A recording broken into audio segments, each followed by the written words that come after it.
welcome back. This is Weightlifting Academy, the only show dedicated to dedicated to something. It's dedicated to putting 10,000 new lifters on the platform in 2012. I'm Nick Horton. Michael Hartman.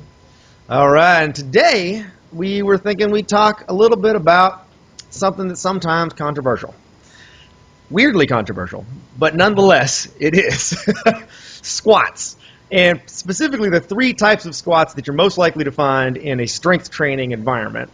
The front squat, and then the two types of back squats, the Olympic back squat and the low bar back squat. And maybe before we get into all of that, maybe we can go a little bit into just what in the world these things are, just in case we got some listeners here who are not totally familiar with what these are. You want to go over like maybe one of those? Sure. The front squat's probably most obvious. It's the bars in front of the head, in front of the face, resembles the receiving position in the clean. So that's pretty straightforward. A good front squat would be high on the shoulders, chest upright, into a deep squat position.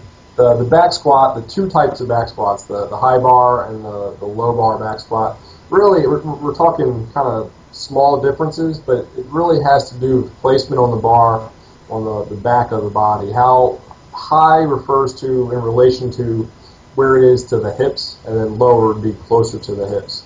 Right. They're all squats, and I think that's the key point, though. Yeah, probably before we get into maybe like the pros and cons of these things and the kinds of people who promote them and are one kind or not the other kind, I think if there's anything you take away before we even go down that road, it's that if you can squat at all, that's probably good. And you should find at least one variant of a squat that you can do, because you're really killing a lot of birds with one stone if you can squat. If my wife, for instance, her entire workout routine is she goes in the gym about 2 or 3 times a week and front squats to a max. Yep. Until she misses. And then if she really wants to, she might do push-ups and pull-ups. Otherwise, she just leaves. That's it. That's all she does. And she's fine. She squats over body weight, and she's good to go. Getting stronger, which is the key point. Yeah, you're getting stronger. And it's a pretty natural thing. I mean, who doesn't squat when they're a baby or when they're a kid? And when they go to the bathroom. This in the U.S., you're sitting on a toilet, right? Every time. So at least once or twice a day, you're squatting, right? Yeah, exactly. At least. If you're trying to gain weight, maybe more. I don't know. Yeah. So, I guess the reason I wanted to bring it up, the idea of squatting, other than the obvious that, Olympic lifters do a lot of squatting. So if you're at all interested in Olympic lifting, odds are you're going to come across, well, I need to squat a lot, but what type of squat should I be doing on a regular basis, etc.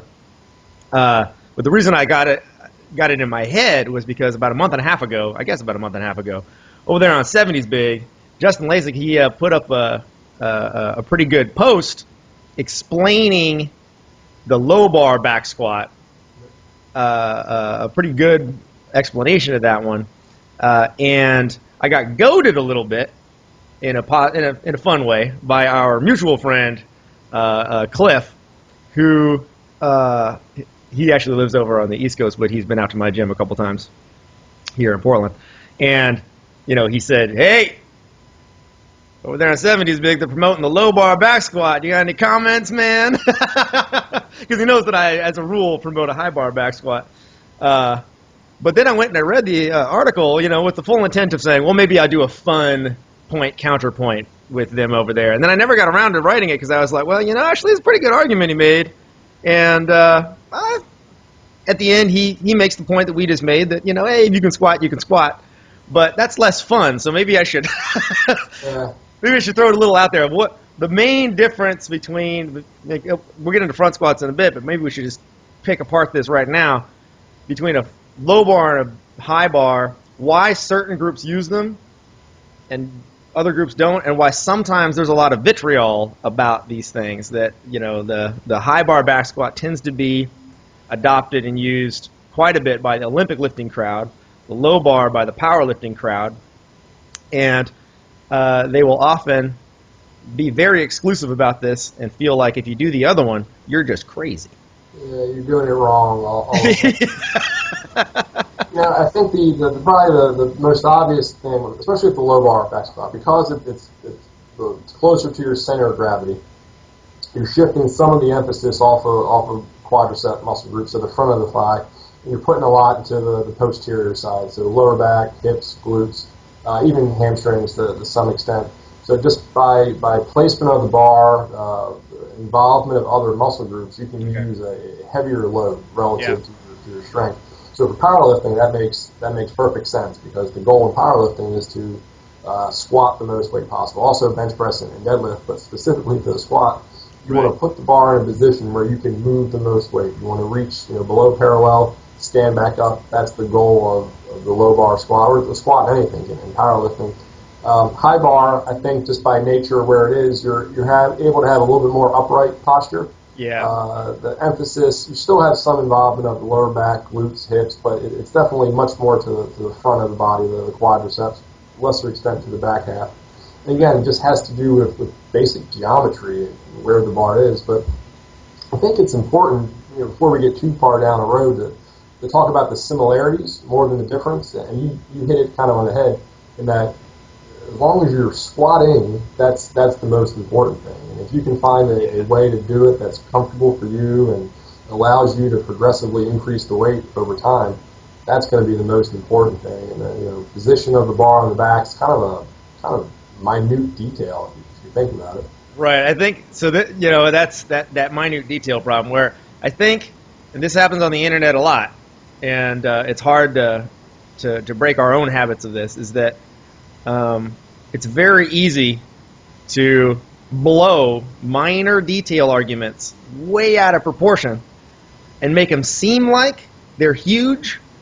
And I think that for beginners, that can be a real problem and a hindrance to their figuring out what's the real important thing, and can get really caught up in these minor details to the point where they're kind of flipping back and forth, and they're not really just settling in, picking something, and going with it. A little bit of paralysis by analysis, or over analysis. They're so worried about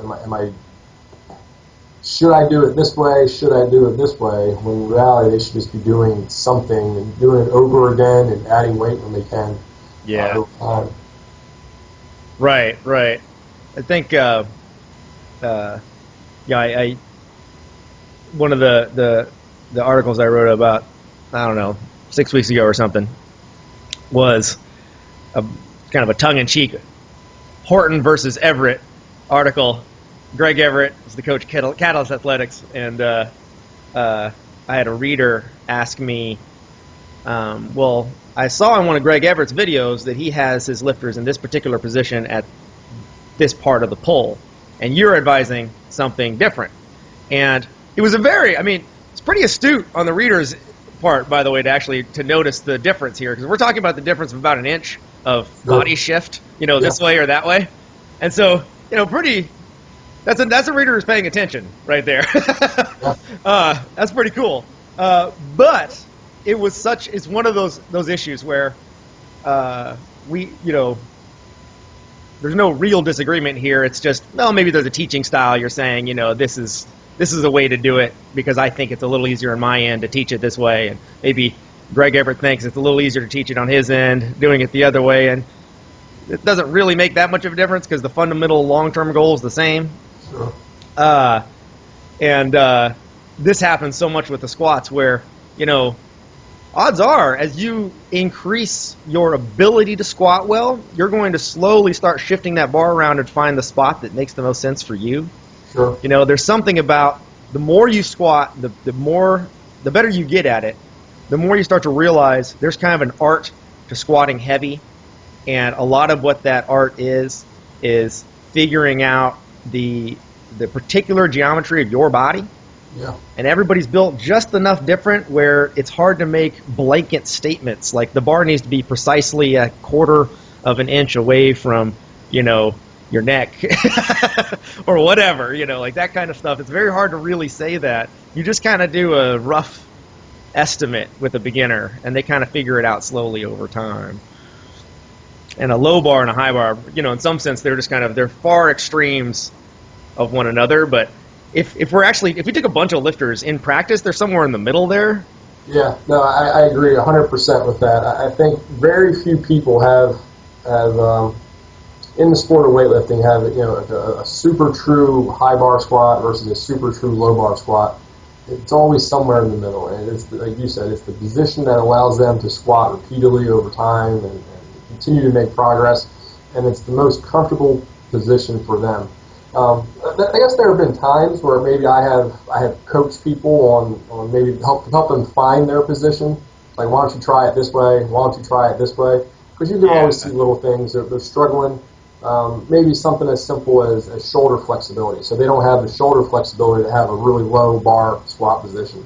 So by pulling the bar up higher on the back, they can bring in their hands a little bit. They can make a nice shelf across the back, have the bar kind of rest on top of the traps, and versus like the top of the scapula. So there's different things. So I'll try to coach you a little bit, but I think you're right. Let them figure it out.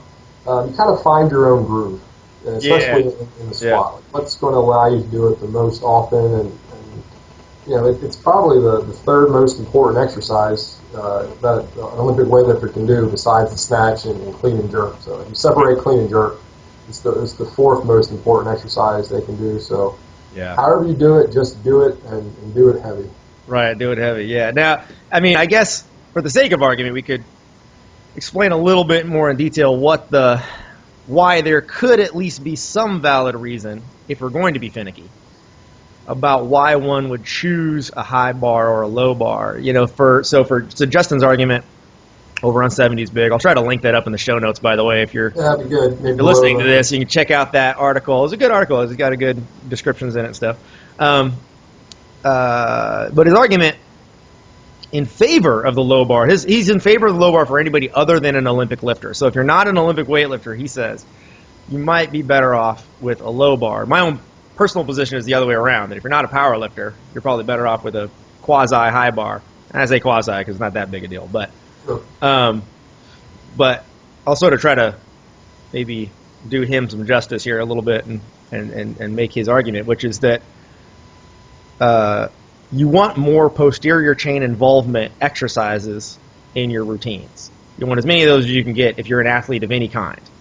And that quad dominant exercises, the argument being that a high bar back squat maybe is a bit more quad dominant of an exercise, is less applicable to most sports, and that a hamstring dominant exercise like the low bar back squat, it's definitely not just posterior chain. I think it's definitely it's bigger on the hamstrings themselves.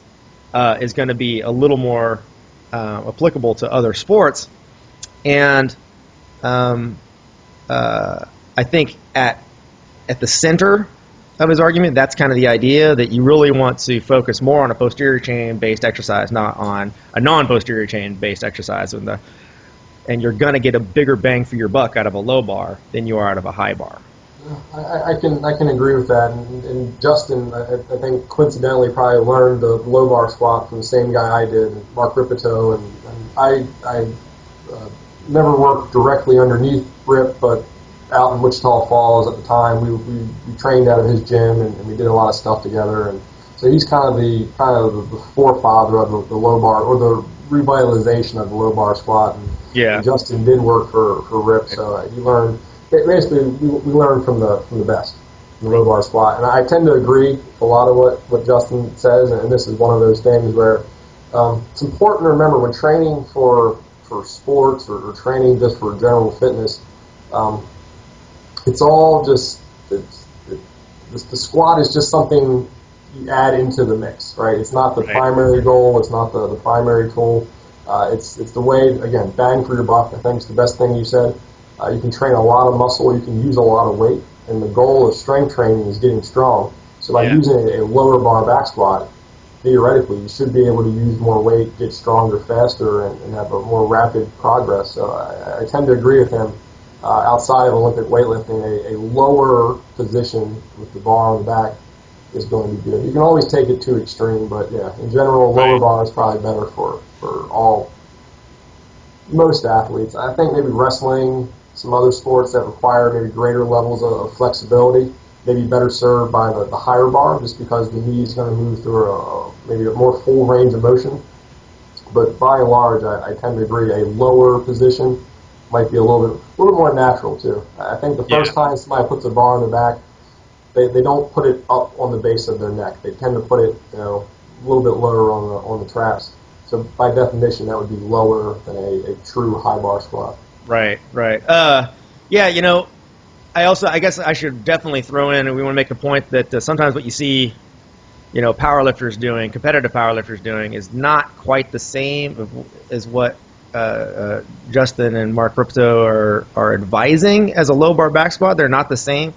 The powerlifting back squat's kind of its own animal. It's grown into its own beast, and it started out, as a more traditional low bar back squat, but it's evolved over time to become something quite different. And so I just want to make sure that that's thrown out there, that super wide-legged, as Louis Simmons calls the super wide-leg good morning to parallel.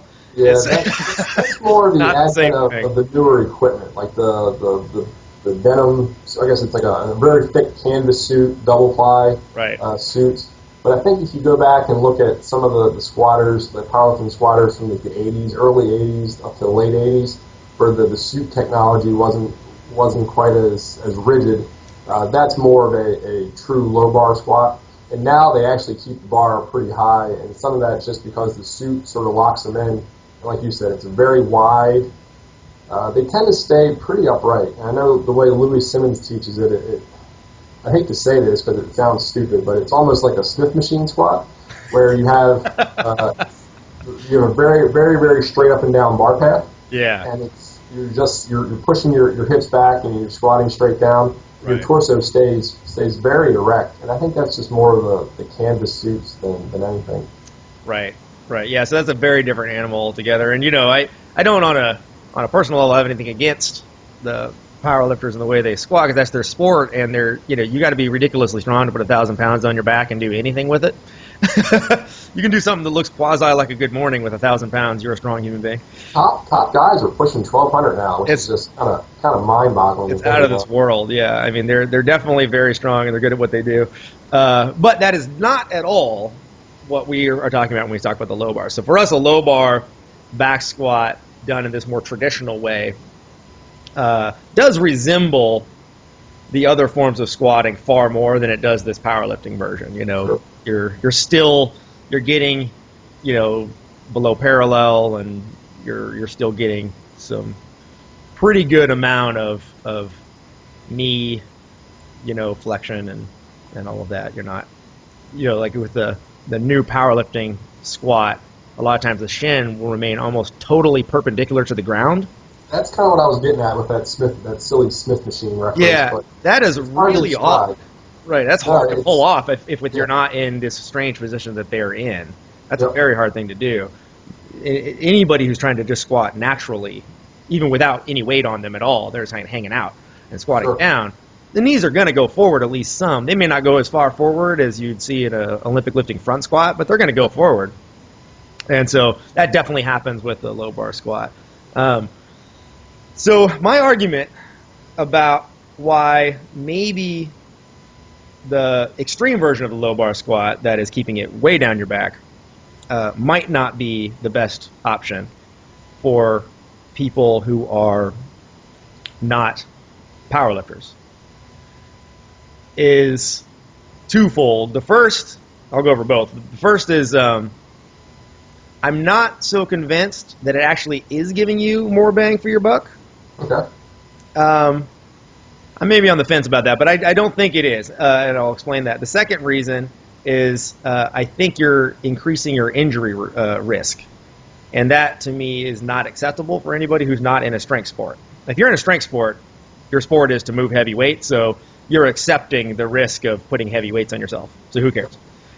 If you're in any other sport, any strength training component is in the service of your sport. So if you get hurt in the strength training, then you're doing something wrong. Sure. Even if you could have been stronger or whatever, like it's to me that you have to keep the risk down as much as humanly possible. So I'll go over the first one first. I don't think the performance benefits are quite the same as, and this is because most sports are primarily glute dominant, Okay. not hamstring dominant.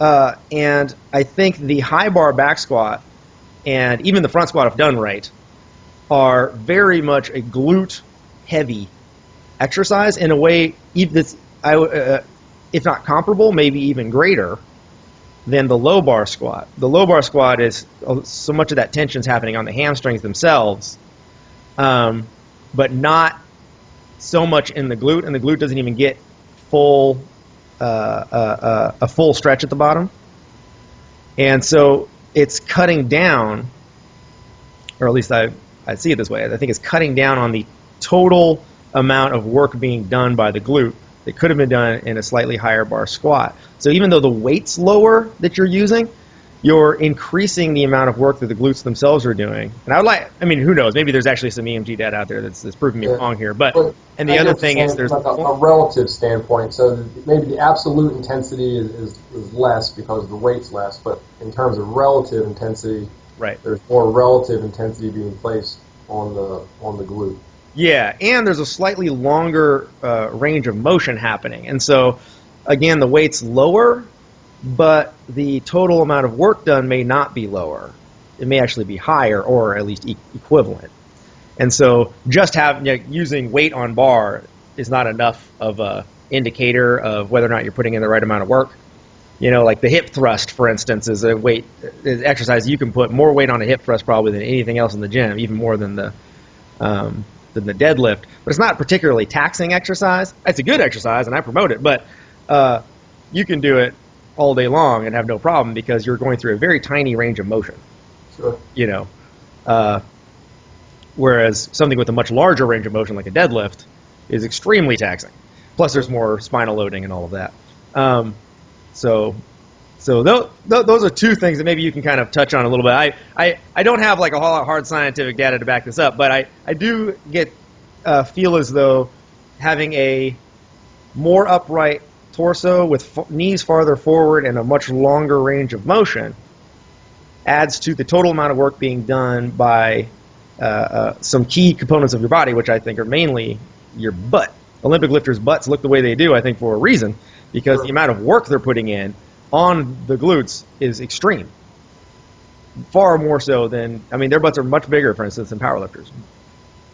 I think that might be a lot of the pulling as well. I'm sure squatting is part of it, but you're pulling off the floor at a much greater frequency than, because again, it's relative. Relative, yeah. You're not like a powerlifter's pulling deadlifts off the floor or doing pulls from the knee or different heights, but weightlifting, everything you do is off of the floor. So that may be part of the cosmetology or the aesthetics of the rear ends of weight. We should get a bunch of photos of that's, the best butts of Olympic lifting and powerlifting. I think you said some real good things, and that if you're training for anything besides weightlifting, it's another tool in the toolbox. I never wanted this podcast to turn into like a huge debate or like an argument. And, this EMG study shows this, or this guy says this, but I think what you said makes sense, and I think it's a valid argument, and I think it's going to come through trial and error more than anything, and everybody's situation is somewhat unique. So what you see in your gym is maybe a little bit different than what I see in my gym, or Justin sees when the lifters he's coaching, or anything else. So I think the best way to kind of prove anything is kind of through trial and error. And I read a quote the other day on the internet that talking about this idea of evidence-based practice. So you do things based on either research evidence or there's proof to back it up. And the author had said it, so I prefer to use practice-based evidence. So he bases all his information on what he sees with his own two eyes versus what he reads, and whether it's EMG or different biomechanical data. So I tend to be in that group as well, like practice-based evidence. And that's coming from somebody with a very strong appreciation for the research and the evidence-based practice. But if your lifters are making progress, you're probably doing something right. And far be it for me to say, you should be doing it this way. you should be doing it this way. That's your situation, that's your team, that's your club, and you have to run with what you know. Yeah, that's kind of an interesting side topic right there. We could probably do a whole episode on that at some point, but I just want to throw that out a little bit. Is that, I mean, on the one hand here, Justin and I are engaging in a theoretical give and take about extremes, right? An extreme high bar, which Sure. we kind of argued earlier. Maybe nobody actually does that, and an extreme low bar, maybe nobody really does that. So there's somewhere in between. Higher and lower. Yeah. Higher bar squat, a lower bar squat. Not to mention, depending upon your body type, you could have somebody with the bar position looking like it's in the same spot, and yet their body will move totally different because their body types are different, and so they're going to get an effect which might be more similar to one thing or the other, which is kind of interesting all in and of itself. But I was going to say about the practice-based evidence, which is pretty interesting. I like that. I mean, there's always this struggle, I think, where a coach is in this position where on the one hand you have the benefit of a lot of subjects. Sure. So that's great. You get hundreds and hundreds of subjects a year that you get to just do all kinds of stuff with, testing things out. And that's really good. This is definitely the upside, is that you have the data. The downside, unfortunately, is you don't have a lot of control over variables. So, in a lab situation, you can really just hone in and say, okay, we're going to test this one thing, and everything else is going to be static, or get as close to that as you can get it. In a coaching environment in a gym, it's sort of the opposite. You just got all kinds of random variables happening all the time, and so at least I definitely feel like this is something where I'm always testing every month. I do a whole new test on people. Like, I'm always switching things around and testing things out, and then I try to keep the things that I think are working and discard the things I think are not working. But there's a big question in the back of my mind saying, well, how much of that is just unique to the particular people in the particular situation? And how much of that really applies to that specific, say, weightlifting protocol or a squatting session or, a way of doing things or whatever, like whatever it is that I'm trying to test out. How much of my conclusions, rather, are based on just the peculiarities of my situation in that moment? And maybe they'll change in 1 year even. It'll come back to the same thing again, it'll change. All right, just had a little technical glitch, so that's probably why you saw that magic editing that just happened. But I guess I was saying something about the problem with a coach as scientist, which is kind of this concept that I really like the idea of, because I think coaches obviously are trying to be as evidence-based as they can, or at least they should be. And so I don't know what your thoughts are. I mean, because you're somebody who, you are a scientist. So everything I do is within reason, based on research and best practices and things like that. But I'm also somebody who doesn't put. I've done research. I perform lots of research, but I still don't base all of my decisions on research. And that may sound counterintuitive for a guy that spent 12 years in school working on research, but at the same time, you can determine a lot with your own eyes, and kind of reading research can not be misleading, but it's unique to that situation. Now, the benefit of research is you can control lots of external variables. So everybody coming in is kind of the same level, or they have similar training experiences, or you can differentiate between some of those things. But in a commercial gym or any type of public setting, you're getting anybody off the street. You really don't know their backgrounds. In research, you can control that a little bit more if it's a homogeneous group. But I think there are some downsides to that, and because the research study is only a snapshot in a really short period of time. Even the longest training study is only controlled for 12 weeks, 16 weeks, mainly because that's the length of an academic semester. So a 4-month period of time in the lifespan of a weightlifter, or the training career of a weightlifter, is a very, very finite period. So sometimes it's better to see the whole picture versus just something gleaned from a 16-week time period. That makes a lot of sense. It's something that, so my degree is in mathematics, which means I basically have no training in actual research. It's all theoretical stuff, right? And the cool thing, though, is that I spent a lot of time looking at things like chaos theory. Yeah. So people who you may not know anything about chaos theory, fundamentally it's just this idea that sometimes very complicated systems that look totally chaotic are not. They actually do have a rhyme and a reason to them. There's some kind of structure under there that exists. But very often it's quite impossible to do any kind of serious predicting of what's going to happen, even if you have a lot of data and a lot of variables at hand. So I kind of try to keep that in my mind constantly when I'm dealing with these experimentations that I'm doing on weightlifters all the time in the gym. Is this idea that I'm not, it may be okay not to know that I've got control over lots of little variables, so long as on a broader scale, sort of like with one individual lifter, I'm not going to be able to predict it very well. I can't say, well, these different programs seem to work, company-wide, Sure. multiple times over. But with you specifically, who knows if it's going to work or not? I ain't got a clue. It may or may not. But on a broad scale, I can predict very easily that this week here, I guarantee there's going to be a whole range of PRs, personal records, by my lifters.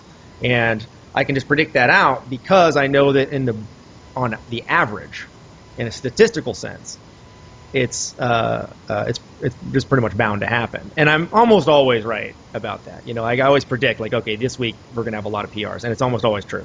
Every once in a while, I get lucky, and there's, on a week I didn't plan it, people are doing really well. But I can't say, though, that this particular lifter is going to definitely hit a PR during that week. That may not be the case. No. And that's an interesting thing.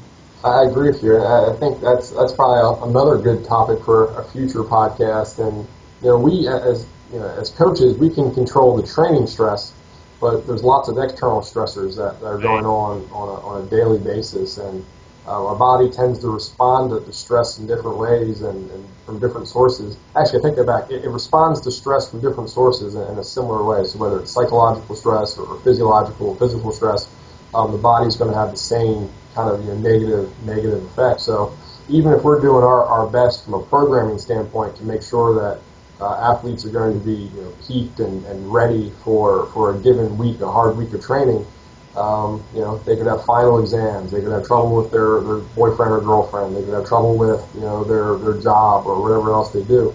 All those external stresses are having just the same effect on their body as the physical stress that we're planning in the gym. So that's a really interesting topic that we could probably spend another hour on sometime in the future. Oh yeah, definitely.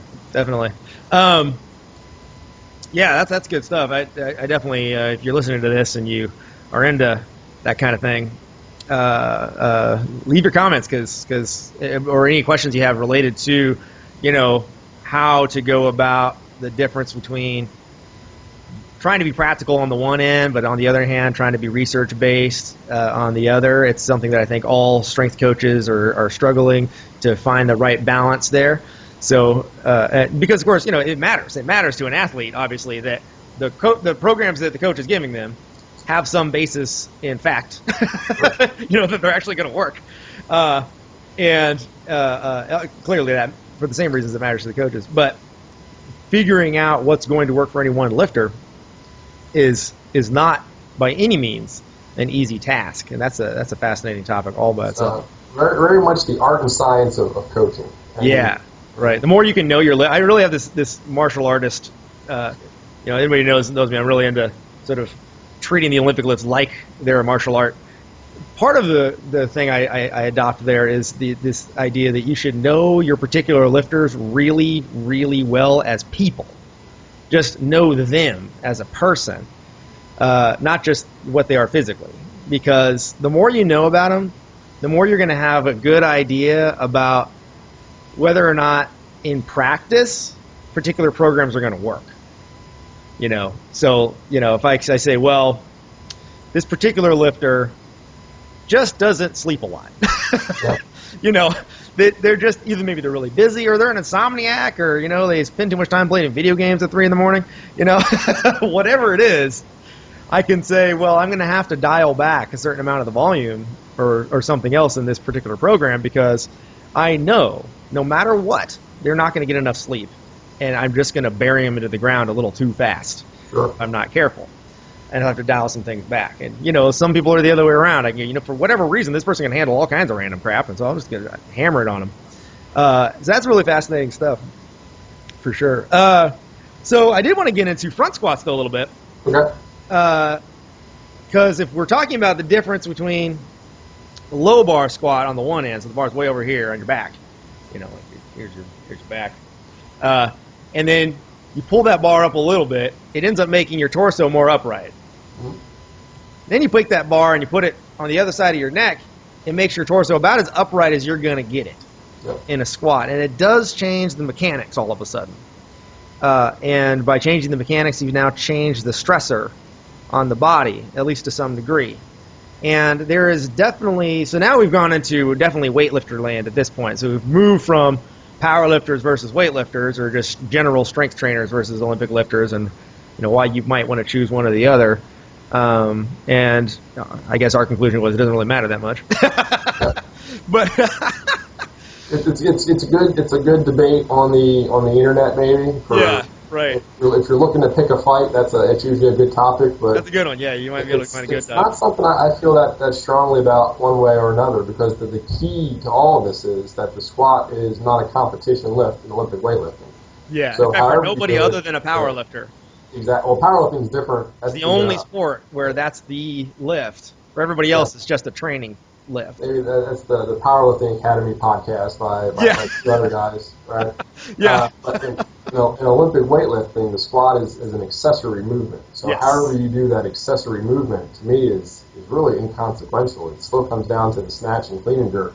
And there's very, very good evidence to suggest that people who are technically proficient, as they improve their squat and get stronger, they can also improve their lifts in the snatch and the clean and jerk. So I treat the squat, even though it's the fourth most important exercise, I still treat it as an accessory exercise, and I don't make that big a deal about it.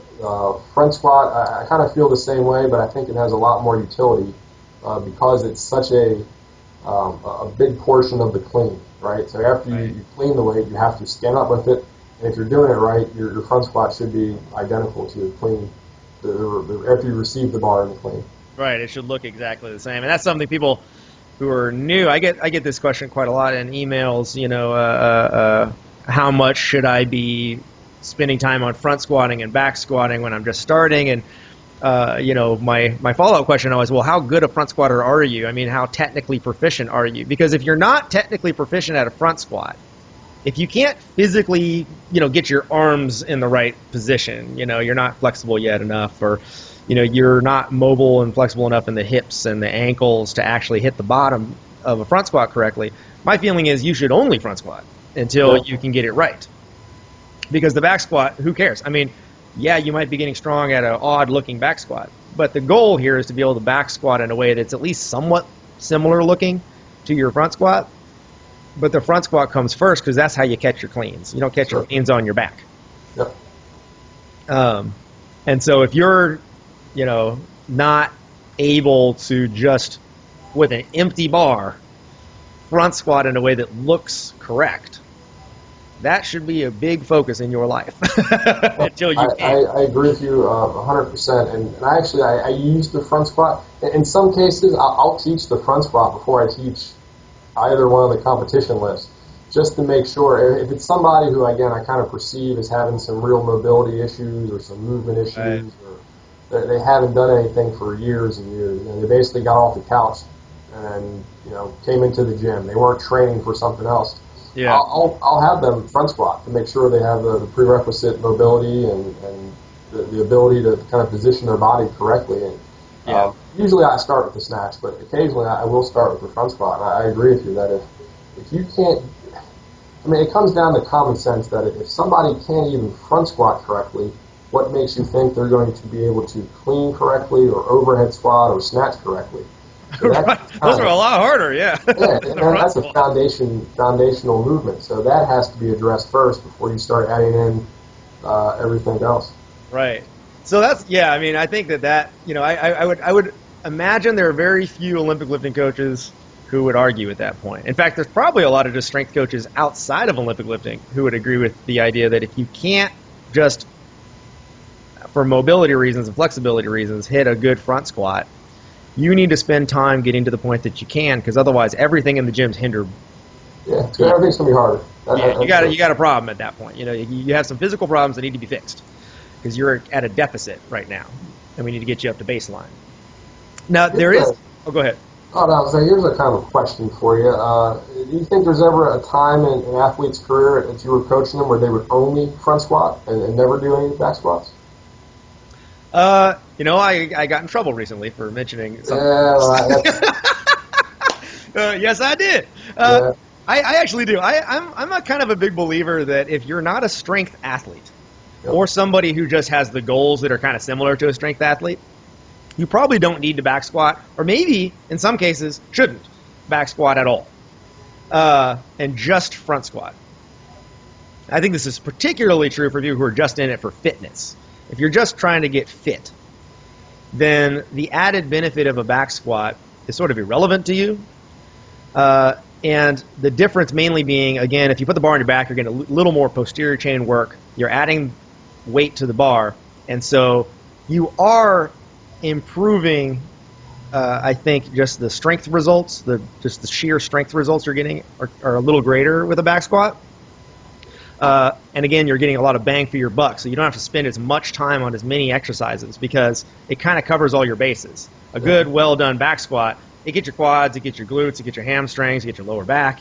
It even your arms are kind of working just to hold the bar in place. You really are getting a lot of work done with one exercise. The downside, however, is that you do have some, and it's very different for different people, but you have some forward lean. And so if you're leaning forward, and the more you lean forward, the worse it gets. You're increasing the torque on the lower back. Now, this might be a negligible risk. So for a lot of people, especially a lot of strength athletes, the negligible amount of risk there on your lower back is probably so low, and the gain is so high for doing the back squat that it's just ridiculous. Of course you're going to back squat. In their mind, this is a perfectly reasonable thing to do. But there are definitely a lot of athletes for whom I don't think that's true. If you're a basketball player and you're super, super tall and you got these really long limbs, odds are you're not going to ever back squat in a way that looks good. You're going to back squat in a way that looks okay, but you're just built in a way that's very different than most human beings on this planet.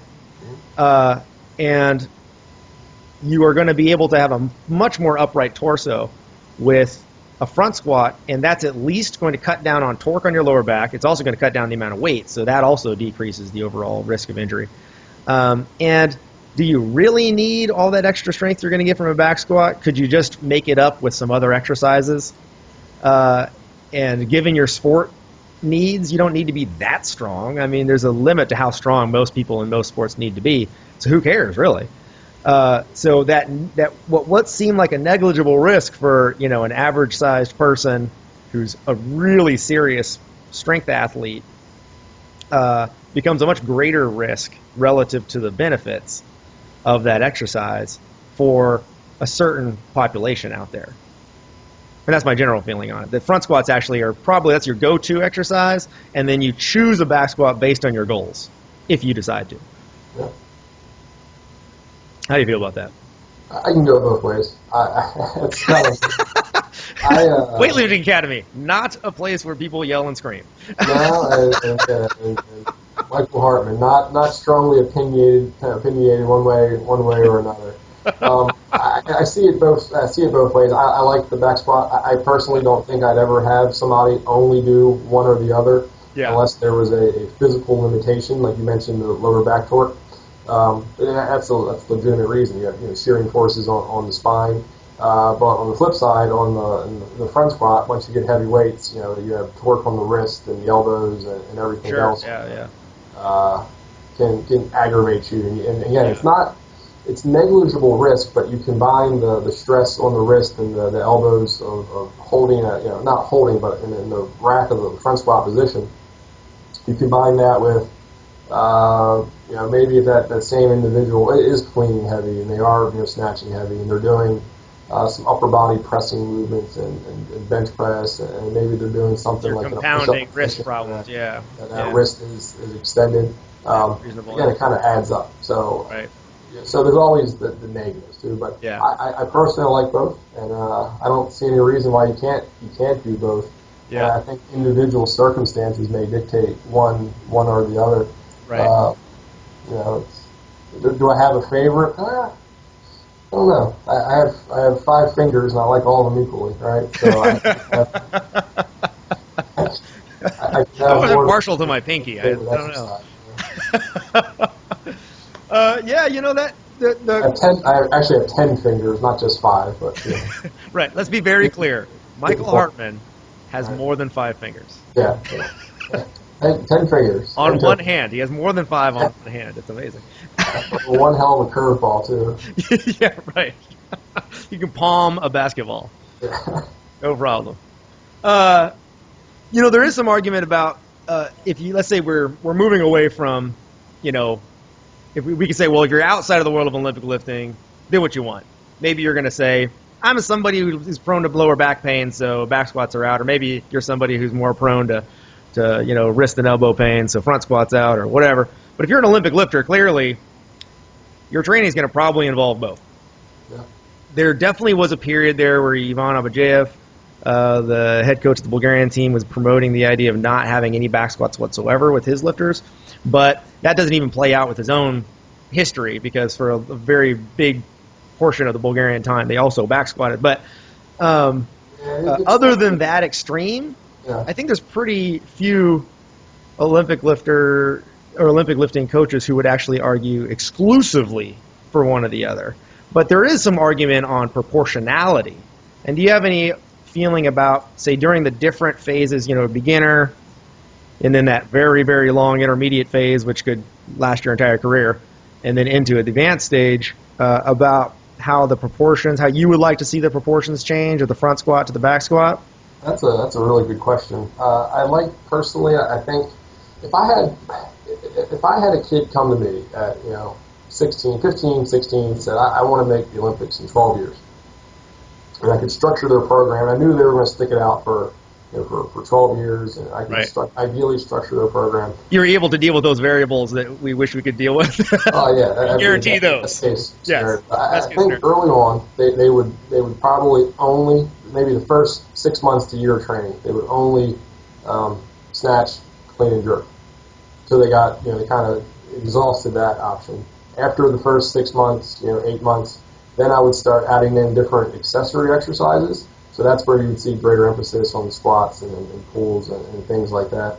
I think based on results, is there a greater transfer of improvement in front squat to improvement in the competition lifts, or do I see a greater transfer from improvement in the back squat to improvement in the competition lifts? That's when I would make any judgments. And sometimes you don't need 12 years or a year. You can kind of notice right away. So if you have somebody who is very deficient in, let's put it this way, I think you've written this online somewhere, that when you kind of came from powerlifting into weightlifting, you had basically like a 400-pound plus back squat and a 100-kilo front squat, right?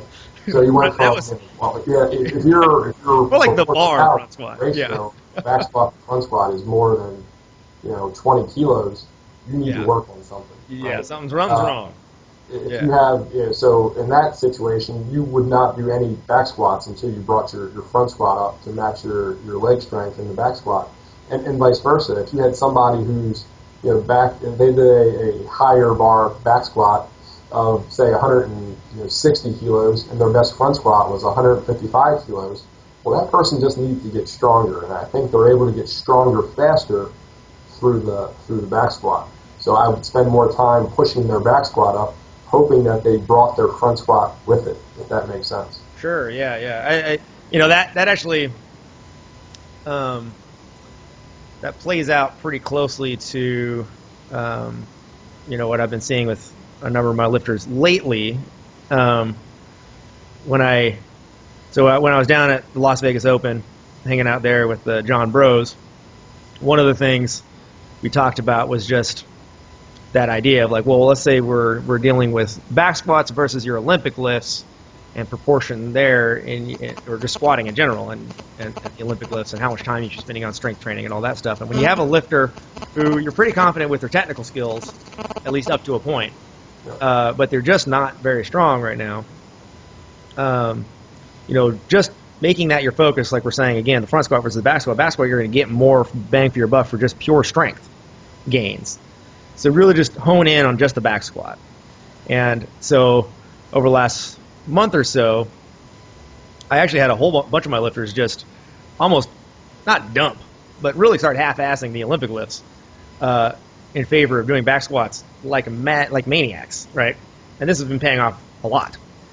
Brandon, for instance, who has been dieting now for quite a while and been losing weight, has been gaining strength and been able to maintain his Olympic lifts through the dieting. And this has been something that's actually been very hard for him to do, and with a heavy focus on a lot of back squatting. And not, we do the front squatting too, but definitely a bigger focus on the back squatting. There's been a much bigger carryover, and that's been true actually not just for him, but I think for a lot of our listeners, they probably like, well, yeah, it's great. He's 20 years old. Who cares? This is also true for a number of my masters lifters who were kind of in the same boat. So these are some guys a little older. One of them specifically, Dave's 41 years old, and his back squat has gone up like, shoot, man, I think it's been like 15 kilos in the last month or so, or the last 6 weeks. And that's been, well, maybe that's a little long, maybe about 10. But it's been, pretty good over the last 6 to 8 weeks, going up quite a bit. And that's mostly just because of this focus on the biggest bang for your buck. And a lot of times I think with people who are training for anything, that should be your focus. You should always say, well, whatever phase I'm in, maybe you're in a phase where you need to be focusing more on your snatch technique. Yep. So what's your biggest bang for your buck there? You need to spend more time on your snatches than anything else. Or maybe maybe it was just the stick. Now maybe that's your biggest bang for your buck right now is that. And the thing about a back squat versus a front squat is that I think, like we were saying earlier in the very beginning, the front squat's probably more important, especially probably for adult weightlifters. Yeah. I think if you're an adult weightlifter, odds are you're not flexible enough and you don't have the right positioning, so you need to spend a lot of time getting that down. But then there does come a point at which maybe, if you are serious about the weightlifting, you are serious about getting stronger, putting more heavy emphasis on that back squat and just working the heck out of it may actually be a bigger thing for you. And what's interesting, I was going to say about John Broz versus Ivan Abajev, like John Broz is pretty famously Bulgarian inspired. We can definitely talk more about Bulgarian style training and stuff later in another podcast, but fundamentally this mostly just comes down to a minimalist approach to training for Olympic weightlifting, where most of the work you do is on the Olympic lifts and squats and maybe almost nothing else. And not even like assistance work for those, like no pulls, no hang versions, nothing. Just the full lifts, full squats, maybe some pulls if you're really feeling lucky. John does things slightly different in that he back squats far more than he front squats, his lifters. That's definitely different than what's considered orthodox for Bulgarian training, which is more focused on front squatting. And he does have his lifters doing a lot of pulls, but I think the back squats particularly, he feels as though those, I don't want to put words in his mouth, but from what I gather through talking to him, he feels as though the back squats really, because of that bang for the buck thing, you're getting a lot of good training effect out of that back squat, and most lifters just need to get stronger. They're just not strong enough. So that's just a serious problem for them. He's producing outstanding lifters. So yeah, he's got results, man. That's for sure. Again, it goes back to the practice-based evidence, and look at the lifters he's putting out right now, and there's probably something to it. Yeah, he's got some good stuff. We kind of had a windy, curvy episode. Started out going one direction, turned another direction, kind of looped around, made a little figure four, and came back to the squats. Yeah, it was like Lord of the Rings, man. We're just I got a friend who says he hated the movie. I almost disowned him when he said that. But he said he hated the movie because he just thought it was a movie about walking. Yeah. There's walking around. It's not the destination, it's the journey. That's right. So yeah, we very much it's all about the journey today in this episode. That's pretty good. Yeah, but Well, I think we had some good points, and again, I think the reason we get along is because we have pretty similar personality types, and neither one of us is going to, be super upset because somebody says one thing or another. And I think that's key to our mission, 10,000 lifters in 2012, and we're not trying to put up blockades and say, no, you can only do this. No, you can only do this. Right. It's finding that balance between the two. Yeah. I think, trying to get away from the tendency, which is, I think, perfectly natural on the internet, which is to get a little more fanatic than you would ever do in real life. Yeah. It's sort of like you're in the car and you scream and yell in a way that you never would if you were just walking on the sidewalk. Yeah. I think the same thing happens on the internet. Sure. And I think, I like that, the approach here at Weightlifting Academy is definitely to avoid that kind of stuff. It's just, there's nothing wrong with people disagreeing on some key points. A lot of times there's good reasons why they do, and it's maybe there's not an easy answer there, and that's why they disagree, because there is no easy answer. And that's okay. Learn a lot from discussion. You learn a lot, exactly. Yeah. I mean, that's actually a lot of what makes it fun. I like having an intellectual discussion about topics, and I'm more than willing to admit that I'm dead wrong if it turns out I'm dead wrong. And on that note, if you have any comments in the audience, if you have any comments at all, any arguments or anything else like that about where you thought maybe we were, off left field or something like that, then let us know why. Obviously in a positive way, but let us. You can voice your opinions about the things that you think might work better, or things that's great. There's nothing wrong with that. We're definitely all about that. And also, again, if you have any questions about this kind of stuff, it definitely can be a little complicated. Wondering, you're talking kind of vaguely about squatting, but maybe you have some more specific questions about that kind of stuff. Hit up the Facebook group. Facebook.com/Weightlifting Academy. That's Facebook.com/Weightlifting Academy. We can definitely have a nice discussion over there. I think that's a good place where we can really get a good thing going. We're both on Facebook a lot, so that's a good place to find us. And again, weightliftingacademy.com. Sign up for our email list, because every time this comes out on a Wednesday, you'll get an instant update. Yeah, and so you'll be able to stay up to date with everything. Weekly updates, and what we're talking about, and you'll know our path a little bit, so to speak. Exactly, yeah. And reader comments are what it's all, or listener comments. I got a reader. I'm used to reader. Listener comments are what it's all about, because that's what drives the conversation here, and what we want to do. So, again, Michael, thanks a lot, man. It was a good episode. Always good speaking to you too, Nick. Talk to you soon. Awesome, man. Later.